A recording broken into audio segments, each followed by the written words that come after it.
Yo les gars, c'est Overcreed et aujourd'hui on se retrouve pour une vidéo théorie sur Midona dans Twilight Princess. Et je crois que je suis le seul à parler de cette théorie en France. Une petite piqûre de rappel, ça te fait pas de mal. Twilight Princess, c'est un jeu avec une ambiance bien plus sombre que les autres, et cette ambiance on la retrouve partout, que ce soit dans les graphismes, la luminosité, les personnages.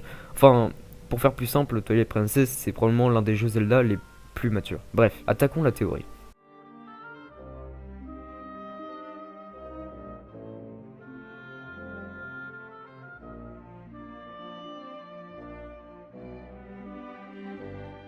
Midona. Les gens qui ont joué à Twilight Princess, vous vous en rappelez sûrement. Elle vous a accompagné tout au long de votre aventure, et pour ceux qui ont fini le jeu, vous avez dû lui dire au revoir à la fin.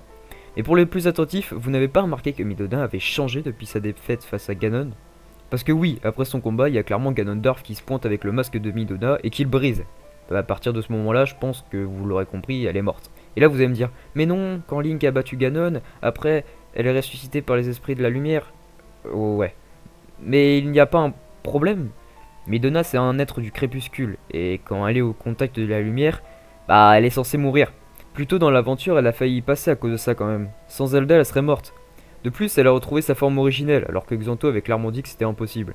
Bon, toujours pas convaincu? Vous savez la dernière cinématique quand Midona repart dans le crépuscule, elle laisse couler une larme. Étrangement, cette larme là, vous l'avez déjà vue auparavant, et vous en êtes probablement pas rendu compte.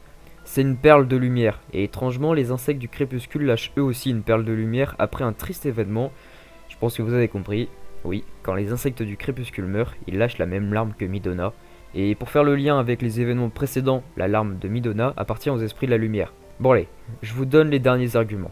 Vous allez très vite comprendre parce que ce ne sont pas des petits détails. Quand Midona repart, soi-disant dans le crépuscule, vous ne remarquez pas qu'il y a un réel problème? Dans toute notre aventure, quand on traverse les portails du crépuscule, on se dissout tout le temps en particules du crépuscule. Et bizarrement, à la dernière cinématique, Midona se dissout en particules de lumière. Ok, vous êtes encore en train de suivre ou pas? Parce que oui, ça fait beaucoup d'infos à avaler, mais si je dois faire un résumé, Midona meurt face à Ganondorf. Elle est ressuscitée par de la lumière, alors que la lumière c'est censé la tuer, et pas la ressusciter. Avec ça, on peut en conclure que Midona est probablement devenue un esprit de la lumière suite à sa résurrection, et du coup, elle est morte. Elle casse le portail pour que Link et Zelda n'apprennent jamais qu'elle est morte. Pour finir, Aonuma, qui est le producteur général du jeu, dira en interview: vu comment Twilight Princess se termine, je ne la vois vraiment pas refaire une apparition. Mais qui sait? Midona versera une dernière larme pour que son souvenir reste à jamais gravé dans le cœur de Link et Zelda avant de partir pour toujours.